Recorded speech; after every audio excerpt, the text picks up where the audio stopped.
আসসালামু আলাইকুম। অনেকেই আমাদের কাছে প্রশ্ন করেন, আমি যদি ওমরা হজ করতে আসি তাহলে আমি কি আরাফতের ময়দানে, মুজদালিফা, মিনা, শয়তানকে ফাতর মারা বিভিন্ন যেই জায়গাগুলোতে যারা বড় হজ করে তারাই যাইতে পারে, আমরা যাইতে পারি না, বা আমাদের যাওয়ার অপশন কি, বা আমরা কিভাবে যাব?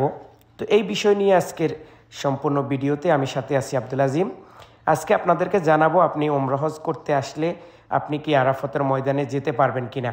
এরপরে মুজদালিফার বিষয়ে কথা বলবো, মিনার বিষয়ে কথা বলবো, শয়তানকে পাথর মারার বিষয়ে কথা বলবো। বিভিন্ন বিষয়ে আমি ওমরা করতে এসেছি, আপনাদের জন্য ভিডিও করে নিয়ে আসছি এবং আপনাদেরকে জানাবো কোন জায়গা থেকে আপনারা কোন জায়গায় কিভাবে যাবেন। সর্বপ্রথম আমরা এখন যেই জায়গায় যাচ্ছি সেটা হচ্ছে আরাফতের ময়দান, যেখানে হজ করার সময় আমাদের হাজি সাহেবরা এই আরাফতের ময়দানে উপস্থিত থাকে। আপনারা অনেকেই জানেন না, এই আরাফত ময়দানের যে বাউন্ডারি আছে, এই বাউন্ডারির বাইরে যদি কোনো হাজি উপস্থিত থাকে, আরাফতের ময়দানের বাউন্ডারির ভিতরে প্রবেশ করে নাই, মানে ঢুকে নাই, তাহলে তার হজ কবুল হবে না। এটা আমার কথা না, এটা ইসলাম যারা প্রচার করে তাদের কথা। অতএব হাজি যখন আরাফতের ময়দানের এরিয়ার ভিতরে থাকবে তখনই তার হজ কবুল হবে, বা হজের যেই আনুষ্ঠানিকতা সেটা তার জন্য পালন হবে। তো আমরা এই মুহূর্তে আছি আরাফতের ময়দানে। আমরা এখন, আপনারা টেলিভিশন চ্যানেলে সবসময় এই মিম্বারটাই দেখেন, যেটা আমি এখন আপনাদেরকে দেখাবো। আমিও কিন্তু সেই পাহাড়ের উঁচায় যাব, সেখানে গিয়ে আপনাদেরকে দেখাবো।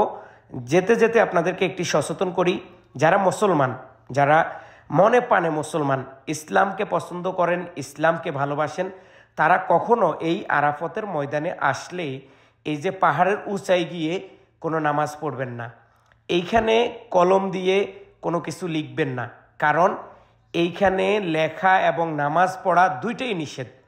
এই আরাফতের ময়দানে শুধু আপনি আসবেন, দেখবেন, দোয়া করবেন, মনে মনে আপনি দোয়া দুরুজ পড়বেন, এটাই কিন্তু নিয়ম।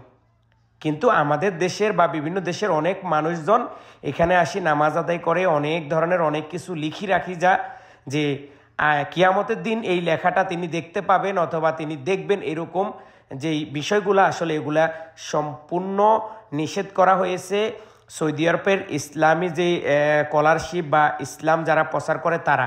কিন্তু আমাদের মুসলমান জাতের কিছু মানুষ আছে, তারা এই কাজগুলা ঠিকই করে, এখানে আসলেই কিন্তু তারা এগুলা করে। তো আমি আপনাদেরকে উপর থেকে একটু নিচের দিকে দেখাইতেছি, এটাই হচ্ছে সেই আরাফতের ময়দান। এখন আমি যেই জায়গায় দাঁড়িয়ে আছি, এই আরাফতের ময়দানে হাজিরা যখন হজের খুতবা দেয় তখন তারা এইখানে থাকে, এবং এইখানে থেকেই পুরা হজের খুতবা সহ সব কিছু A to Z তারা শোনার পরেই কিন্তু তারা পরবর্তীতে মুজদালিফার উদ্দেশ্যে রওনা দেয়।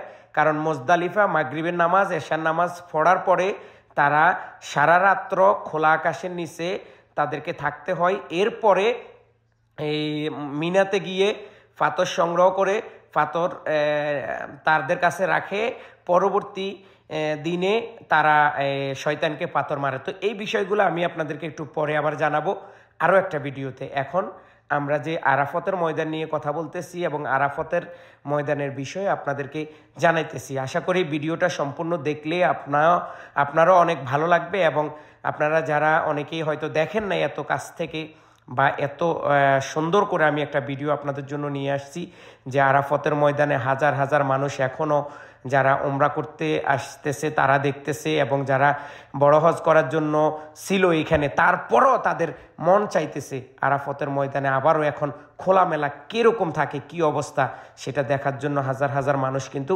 ছুটে আসতেছে এই আরাফতের ময়দানে। ইনশাআল্লাহ যারা ওমরা করতে যাবেন তারা অবশ্যই ট্যাক্সিতে অথবা বাসে করে এই আরাফতের ময়দানটি ঘুরে আসতে পারেন। আরাফতের ময়দানে এসে আপনিও দেখে যেতে পারেন। সবাই ভালো থাকুন, সুস্থ থাকুন, দেখতে থাকুন আমার ইউটিউব চ্যানেল, যুক্ত থাকুন আমার ফেসবুক পেজে। আল্লাহ হাফেজ।